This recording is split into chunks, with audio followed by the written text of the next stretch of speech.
Good morning and welcome to Literature Matters. I'm Maureen Dutton, I'm a thriller writer and I live in Felixstowe, and I'd like to introduce... Hi, my name is Bethany Papworth. I'm a literature student, and on today's show we're going to be talking about the derivatives of the English language and Mary Shelley's Frankenstein. Fab. And I'd like to say this is a live programme, so Felixstowe works on the edge, yay. And I'd like to thank Mike, who is making all of this possible in the background and sorting out all the camera things for us. Now, if that's okay, Beth, I'd just like to start with just something that I really love and really excites me, and that's words and sayings. There are so many wonderful things in the English language, and I especially like it when you sort of trip over something and you wonder, where's that come from? I got something last week that I absolutely loved. Somebody said to me, well, I'll say this to you. Why do we say that there's a cow in a field and there's beef on our plates? There's sheep in a field, but there's mutton on our plates. There's a pig in a sty, but there's pork on our plates. Why? Why do we make that difference? Well, apparently, in 1066, when there was an awful lot going on Battle around of here. Hastings? Oh, I think that was one of them. Battle of Hastings. Yes. But when the Normans came over, apparently they stayed here. They took on English servants. And of course, they asked for mouton, which was mutton, which was sheep. Yeah. and apparently we just used to say we'd have, sheep and chips, or, cow and Yorkshire puddings. But we only had the one word, but the French introduced this so that we ended up now calling anything that's live in the field is a cow, but on your plate it's beef. And I just find that absolutely fascinating. We use it every day. Has anybody stopped to think why we do this? I don't think I have, but I think as human beings we learn things every single day. So I'm really interested to learn something about the derivatives of the English language, the beginnings of the English language. So I think that's quite interesting. And there are loads of things. I know there's loads of things. So viewers, if anybody's got words or sayings that they'd like to know more about, because you just trip over them, don't you? The English language is fascinating. If there's anything you'd like us to investigate or to talk about, please go onto the Felixstowe website. You'll find the email address and email us. I'd love to hear from you. I'd love to find out all these different things that we can find out about our languages, things we never think about. And there's words we use. I'm going to use the word idiot. You can use the word idiot in so many different ways. You can say, oh, you idiot. Really sweet. Or you could go, oh, you idiot. Or, as I'm quite well aware of, oh, you idiot. 3 different meanings. And as a writer, it's really important that if you're going to portray an idiot, you get the right one for your reader so they know who you're talking about. I really feel that when you use a word, the change of voice and your intonation and different things when you're obviously speaking is really important when emphasising a word or stressing a word, because it gives a different meaning. So if you have higher inflection, you'll go up like, I couldn't believe that, or I couldn't believe that. So according to your tonation, up inflection, down inflection, it just depends, and the meaning is so different with the words that we use. Fabulous, isn't it? Fabulous. Our language is wonderful. And I have to say, I've got a word of the week. I've always had word of the week. Friends and family will tell you this. I cotton onto a word and I'll use it wherever I can. And I'd like to introduce a word of the week. My word this week is a wonderful word, conurbations. Conurbations. What does that mean? Conurbation is an area that contains cities and towns and industrial areas. Boring, grey. But you use the word conurbation Doesn't that make it sound more exciting and interesting? I think it makes it sound quite widespread, like conurbation, like it's spreading out quite a lot. It also, you say the word conurbation. It's a beautiful word to say as well. You can, if you repeat it, it's just lovely. It's a poetic word. Doesn't sound more poetic than an industrial site, anyway. Now, once again, if you've got a favourite word, if there's just something that you really love, please share it with us. We'd love to share it with all of you. Let's bring our language out. Let's celebrate our language. I'm going to have a different word every week, and with your help, we'll get some really good words going here, I hope. In fact, I'm researching one word at the moment. I haven't got very far, and one of you may have heard of it. You may know the meaning of this, but I use the word tinkerpot a lot. It refers to any child that's under 5 years old and any small animal. I tend to call them tinkerpots. I was brought up being called that by my family, and it's just such a warm, sweet word. Where on earth does it come from? What's the history of it? So far, I haven't got very far with it. So if anybody out there knows where tinkerpot comes from and why we use it as such an endearment, my grandchildren are all tinkerpots, by the way, so they're growing up with it as well. So yes, if anybody knows where that word comes from and why we use it in the most endearing way, please let me know. As I say, just contact Felix Stowe website and you'll find our email address and ways of contacting us. I'd love to hear from you. But that's me done with my frivolous little ways. The derivatives of the English language. Yes. As I like to say. So Beth is going to talk about Mary Shelley's Frankenstein. I'm looking forward to this because we've all heard of Frankenstein. You might not have all have read the book, but I bet you've all seen the film. And some of us remember Boris Karloff. Not everybody, but a lot of us will remember Boris Karloff. So I'm really, really keen to know just why did you pick it? Why did you pick this book to start with? Mary Shelley's Frankenstein is something that I'm studying at the moment for my exam coming up this summer. I really enjoy it, and the first time I read it, I was like, wow, what does this mean? I'm not really sure what this means. And then I read it again, and then I picked up so many more things, and I started to realise the kind of novel that she's produced. It's a framed narrative. What does that mean, a framed narrative? A framed narrative means that, so at the beginning of the novel, we have Walton and the epistolary novel, and then we go on to Frankenstein's story, and then we go on to the core of the heart of the story, which is the monsters narrative, and then we go back again to Walton, which is the epistolary kind of frame set. So 1818, so 19th century, and she's done two editions, the 1818 version and the 1832. Oh, so she's revised it a lot. Oh, there's a few alterations. Oh, she's changed it a little bit, but I think the real message of the story is that it's a cautionary tale. I think she's trying to tell us that if we push nature or technology too far, if we push the limits of this too far, then man will pay its penitence. It will pay the consequences. Can I do a little quote here? Of course. From Jurassic Park. Okay. Yes. Nature will find a way.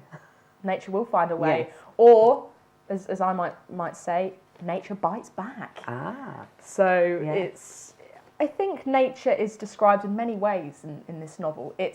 Sometimes it's romanticised when Frankenstein's looking at the natural world, trying to find solace and comfort, and he's feeling sad because even though, yes, Frankenstein's created this creature, when it's born, he doesn't know what to do. Its limbs were convulsed, its black lips, it's ugly creation, well, according to Frankenstein, and so therefore he rejects his creation. Okay. And so the monster or the creation doesn't know what to do, so then the creature goes off into the wilderness and learns about civilization, comes across the De Lacy family, and then the creature learns about the De Lacy family, actually learns about the derivatives of the human language, reads Plutarch's Lives, which is just an example, learns about, well, different things about war, civilization, war, anything. And he learns about the way that human beings speak and communicate with each other, learns about emotions, heartbreak, happiness, sadness. So, but then I think the beginning of the novel is important because the beginning of Mary Shelley's Frankenstein, which is actually underneath is the modern Prometheus, which is a subtext story, which is quite interesting, and it links with the main Frankenstein story. But I think what's really important to say is this is a really key part, I think, in the beginning of the novel.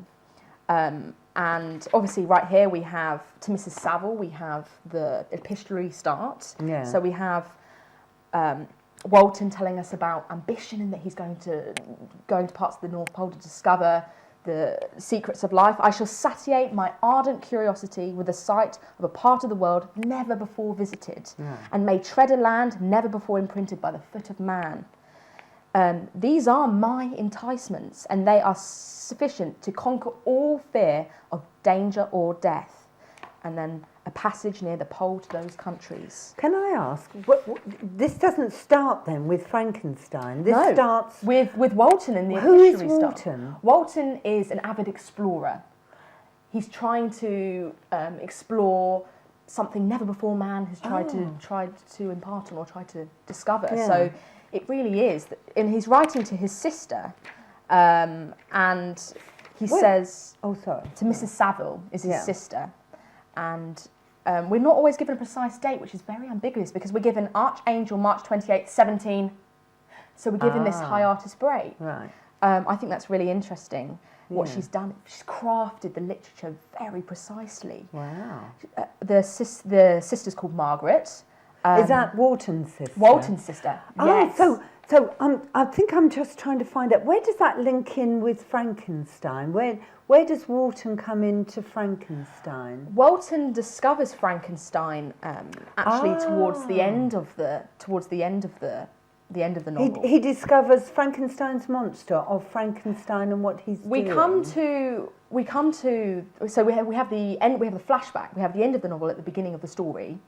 So she does a lot of flashbacks and different things. It's retrospective. Yes, it's retrospective. I like retrospective. It's retrospective, and we also have Frankenstein at the end as well. So Frankenstein comes back again in Walton's story, in Walton's narrative, because we have Walton's narrative at the end and we have Walton's narrative at the beginning. So is this actually Walton's story? No, it's Frankenstein's story. But she's clever because she's crafted it. She's framed the narrative. So it's almost like a circular narrative. So that's really interesting what she's done here. And this is one of the first letter that Walton writes. You will rejoice to hear that no disaster has accompanied the commencement of an enterprise which you have regarded with such evil forebodings. So she's almost preempted this.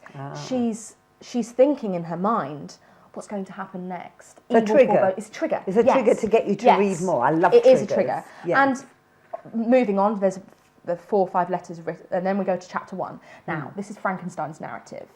Frankenstein says, in a confident but arrogant tone, but very self-assured, but there's a little bit of pomposity, I think. I am by birth a Genovese, and my family is one of the most distinguished of that republic. So the use of the superlative of one of the most distinguished, that suggests that, I'm very well assured, everything's going very well, and I am born a Genovese, I'm from a noble family. So high opinion of himself. Yes, very high opinion. And as the story... Do you like him? Do you like Frankenstein as a character? I mean, he doesn't come across terribly great at the moment, but you've read the book. Do you like him? Do you feel for him? I think I feel a bit conflicted with Frankenstein, to be honest, because I feel that Frankenstein is arrogant, so therefore I'm not really drawn towards him. But then I feel sorry. Some parts of me feel sorry for him because he's made this creation and then he doesn't know what to do and he's got himself in a bit of a tangle and a bit of a mess. It's like a vicious cycle. So you feel sorry for him when he's looking at the natural world, but then you also don't because he destroys the female companion that he makes because the monster says to Frankenstein, if you're going to abandon me, then I want you to make a female companion. Otherwise, I will declare everlasting war on the rest of mankind. Right. So Frankenstein feels a bit worried. Oh no, what's going to happen? So then Frankenstein creates the female counterpart, the female companion. But then Frankenstein destroys it. Oh, Frankenstein destroys the female companion. He's a murderer. Exactly. I don't like him and at then all. Frankenstein's creation kills all of Frankenstein's loved ones, Clerval and other characters. I'm not going to give the whole plot away. No. But the creation, i.e., the monster, kills a lot of Frankenstein's loved ones. So was the monster, when he was born, because you give a good sort of depiction of him, almost like a baby? I mean, did he have a mind, or did that mind have to grow?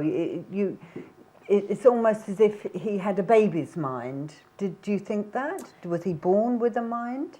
I think he was born with a mind. With thoughts and memories? He was born into a very noble family, so he was always told from a young age that he could do things, that he had the potential to do whatever he wants. He has control even over the females, because Elizabeth Lavenza, who comes in later in the story, which the Frankenstein family have adopted or taken responsibility of, he falls in love with her, or he has an adoration for her, but she's described as a plaything, a creature. Women are very passive. Women don't really have a voice in the story. Women are seen to be man's possession. She was my plaything. The use of the possessive pronoun my suggests that it's Frankenstein's possession. Women didn't really have any control because it was a patriarchal society that Mary Shelley was depicting. How fascinating as a woman to write this as well. But she had an idea of she was living in a society where men had the power. Enlightenment ideas coming through, Romanticism ideas later coming through. So she was influenced by a lot of different aspects of her life, but she was also surrounded by death, because her mother, Mary Wollstonecraft, she was a feminist and wrote The Vindication of Women's Rights. Oh, right. But the tragic thing is that Mary Wollstonecraft, Mary Shelley's mother, died giving birth to her. Oh. So Mary Shelley didn't have a maternal figure to look up to. Yeah. So that must have... And also, it should be said that Percy Shelley, who she married later on during her life, drowned. He drowned. Grief, so she... soul. And also, she gave birth to a baby, obviously gave birth to a baby, but then it died a couple of days later. Oh, so she's completely surrounded by death.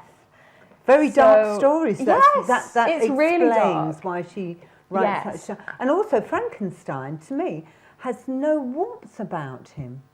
He must have had this real urge to create Frankenstein's monster, and yet he lets it go and he kills one of his creations. Exactly. If you've created something, how can you kill it? Exactly. I believe that Frankenstein is a child of the Enlightenment, so science progression, pioneering science, ideas progressing forward.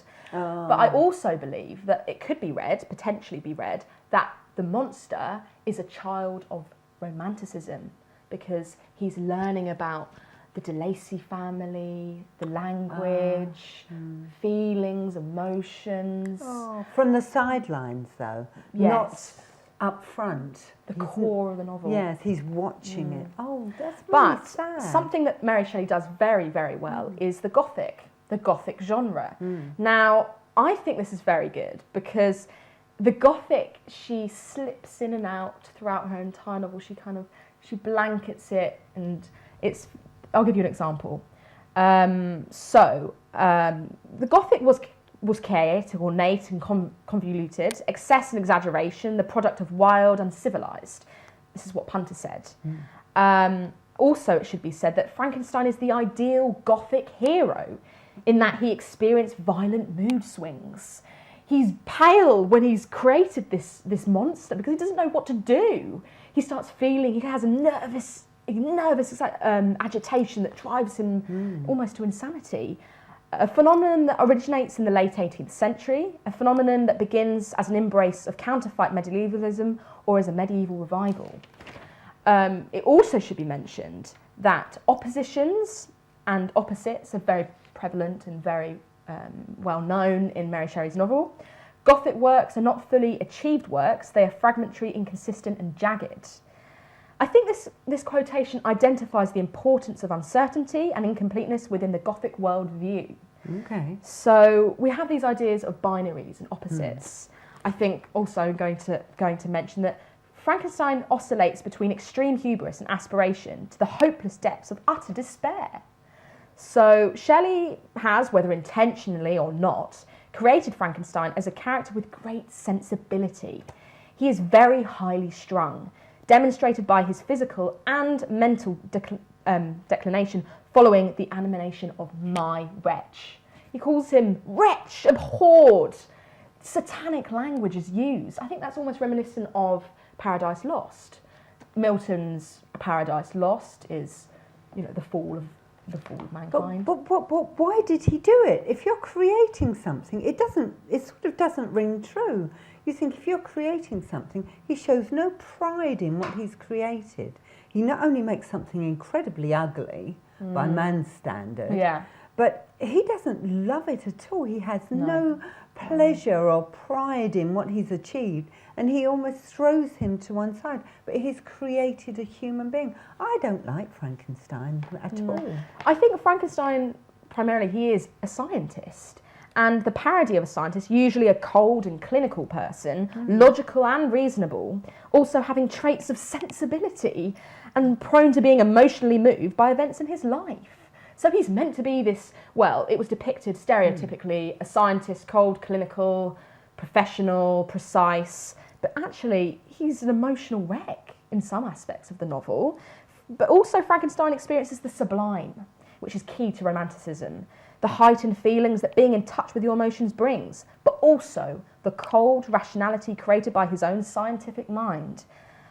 I think he's also an odd mixture of these characteristics which could be evidence of Mary Shelley, a woman's writing of the novel. So it's interesting because it's a female writer writing about a man's fall. It's the fall of mankind. Yeah. He says this because it's a cautionary tale, which I think should be picked up.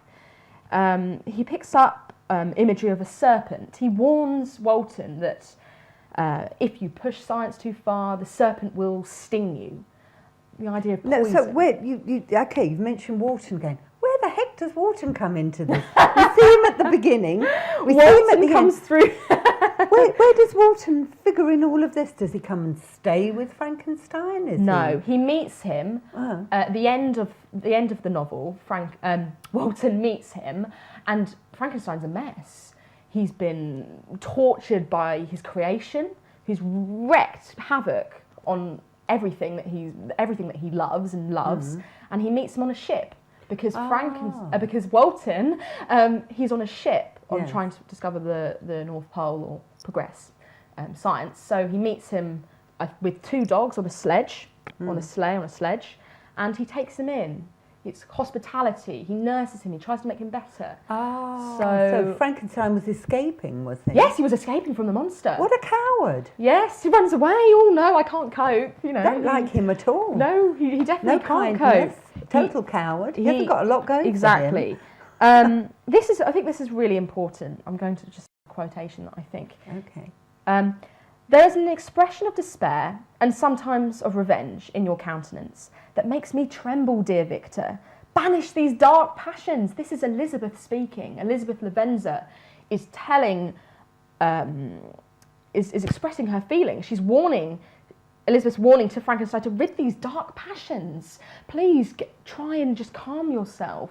Think rationally, Frankenstein, because you're losing yourself. You're losing who you are. Sensible. Who is Elizabeth in this? Elizabeth is eventually adopted by the Frankenstein family. Okay. In both of the versions, in the 1818 version and the 1832 version, there's disparaging facts because she's a cousin and she's also adopted, but it's different. That can be down to interpretation, but I'd say that in my point of view, she's adopted from the Frankenstein family. Yeah. And she's there almost as a womanly figure to help the Frankenstein family, to be there as a support network, especially as one of the characters, one of Frankenstein's loved one dies. She's there as this maternal figure. She helps Justin Moritz, who is another lady who's taken into the Frankenstein family. So she's sort of from the outside and sort of seeing everything that's happening in this, you know, maelstrom of awfulness. It really is a maelstrom of awfulness. That's really good. It really is. But it's whirlwind passions of my soul drove me to seek by bodily exercise and by change of place some relief from my intolerable sensations. He really is an emotional, heightened being or character that is just lost, I think, at the end of the novel. He just doesn't know what to do with himself. He is an uncertain figure in the 19th century, and he's reflecting his sensibilities, his emotions in a time where Mary Shelley saw that science was progressing. And maybe she preempted, it could be argued, obviously we're free to interpretation, it could be argued that maybe she preempted the Industrial Revolution. Potentially she could have done, because the Industrial Revolution came in later on, and it was something where nature was almost, it was completely, where was nature? Nature was gone in some aspects, because she was ahead of her time. She was ahead of her time. She was ahead of her time. I tell you what, time's going now, and I'm just thinking, do you want to summarise the story? I'm definitely anti Frankenstein. He's got nothing going for him as far as I'm concerned. I'm really sorry for the monster. I don't think he deserved that. No. And to lose his partner as well. That was pretty mean. It was mean, because all the monster wanted was to be loved. Oh. He wanted to feel a connection to his creator. He was desperate to, please love me, is almost what he's saying. Isn't that what everybody wants, though? Isn't the monster just saying what everybody in the world wants? Love. All the troubles, you boil it all down to the basics. Everybody wants to be loved. Exactly. Poor devil. And without love, where can we be? What do we... It affects us, whether we realise it or we don't, whether it's in our subconscious or maybe it hasn't got to the subconscious. I think, you know, it's important that we're all loved. That is a most wonderful this is the review. Yes, and this is a fabulous review. Wordsworth classic. So if you want to pick up the novel, then I really would recommend it, because it teaches you a lot. And Mary Shelley, ahead of her time, really does know what she's talking about. Isn't that fantastic? I hope you really enjoyed that. I did, and I learned a lot more. I'm a Boris Karloff fan, you see, and I come from that aspect. So I think that was fantastic. Thank you so much for that. Beth won't be able to be with us for a few months a few months? I'd say, a couple of months. She's got her exams to do. But I'm really, really hoping, and we'll be getting on at her to come back. I'll be back, guys. Yes, she'll be back. Somebody else has said that. I don't know who that was. It's all right, it was an actor. It's fine. It was an actor. But hopefully we'll be back again soon, and I really hope you enjoyed this. And please don't forget, do contact the website if you have any words that you'd like us to explore or talk about, or any particular books that you think would make a really good review. Beth is fabulous at reviewing. Oh, thank you. But thank you so much for coming to watch us today, and hopefully we'll see you again soon. Maybe next week, you never know. Thank you very much. Thank you. Goodbye. Bye.